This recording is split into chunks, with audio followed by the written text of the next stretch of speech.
the banking system is racist. I'm just going to say it. There's a story in the New York Times by Emily Flitter.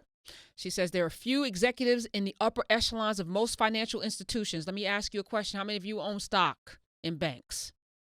The major banks. How many of you? Think about that. So we can't even demand that they put people on the board and that they put people in positions of power because we have no power to make them. Just like our vote.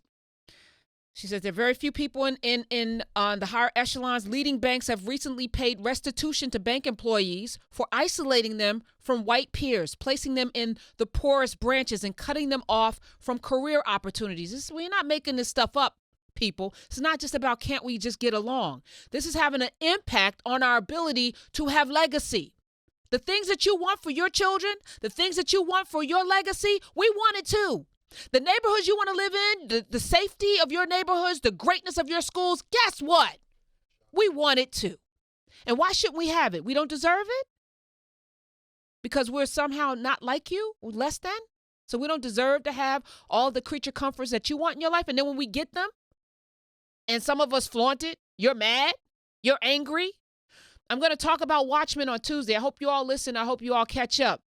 But the creator of Watchmen said, when he was looking at Ryan Coogler's Black Panther and Wakanda, and he was really excited about it. He was like, he created this world that doesn't exist, this African space where there are technologists and folks are thriving and they're coming together, even though they have these different communities, they come together, they galvanize, they work together. He said, if that actually existed in America, white people would destroy it. A white man said this. Why does he know that? Because it happened. There's a book called The Red Summer. 1919, which talks about, I want to say, 7 to 13 decimations of black communities. This was before Black Wall Street was decimated. Rosewood, because Black Wall Street was 1921.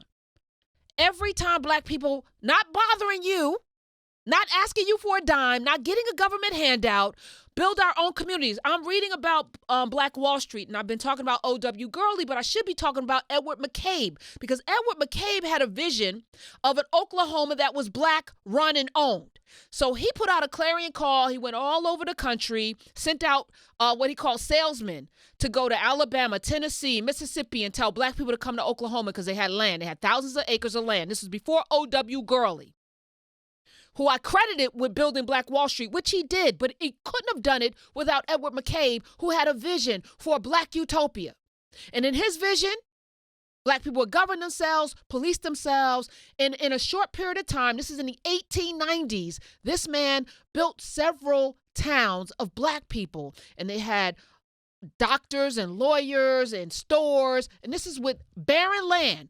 And at the time, there was a big land rush that the United States would give away land to people. And of course, people took the choicest land first. They called them Sooners in Oklahoma. They squatted on the land before the government actually opened it up, and they basically stole the best land.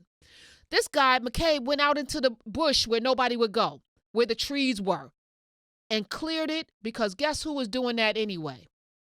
Guess who knew how to clear land and build buildings? Same people that built Washington, D.C., same people that built all them damn plantations that people lived in, the same people that built this country. And guess what they found? Oil. We'll fast forward this story at some point. I'm going to get into it. But the guy that created Watchmen on HBO said if that Wakanda actually existed, white people would destroy it out of jealousy. So what do we do with that? Not asking you for anything. Nobody in Greenwood asked anybody for anything. They didn't take a government dime.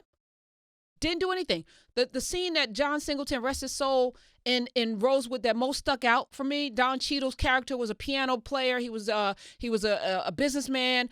His mother was Esther Roll. He had a piano. He gave his mother a piano because he played the piano and taught the kids in Rosewood how to play the piano. White people came to his house as they were leaving, said, why does that nigga have a piano? Why does that nigga have a piano? Do you want a piano? Can you play the piano? But you're mad that he has a piano.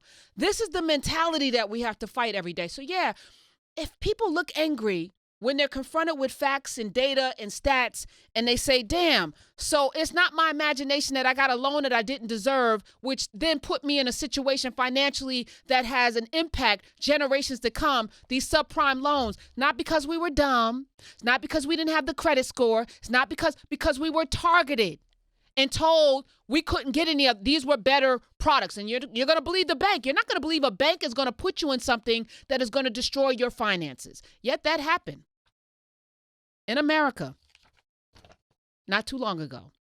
So this New York Times piece, and we should tweet it out, is called This is what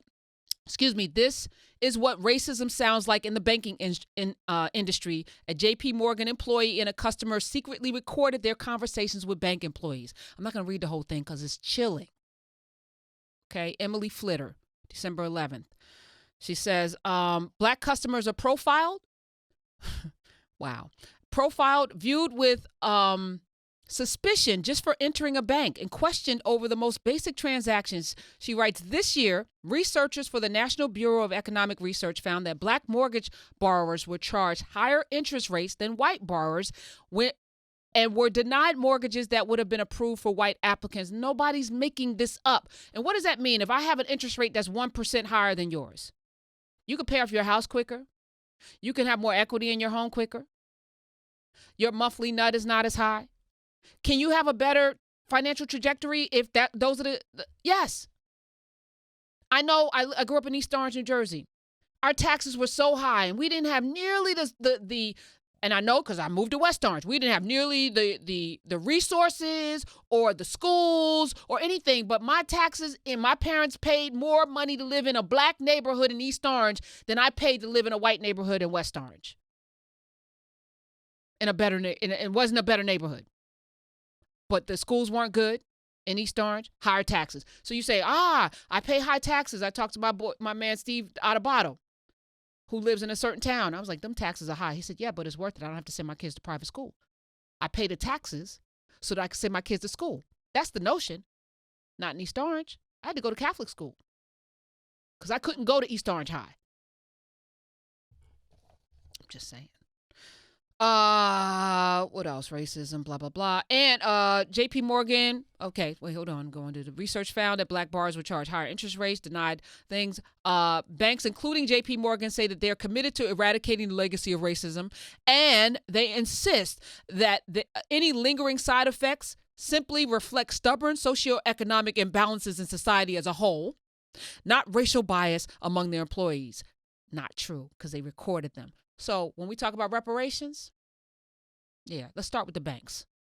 Going back to the 1619 project with Terry Williams was saying. Let's start with the banks. And then let's hit these universities like Harvard and Brown and others that funded, Brown Brothers in particular, funded the transatlantic slave trade with their ships.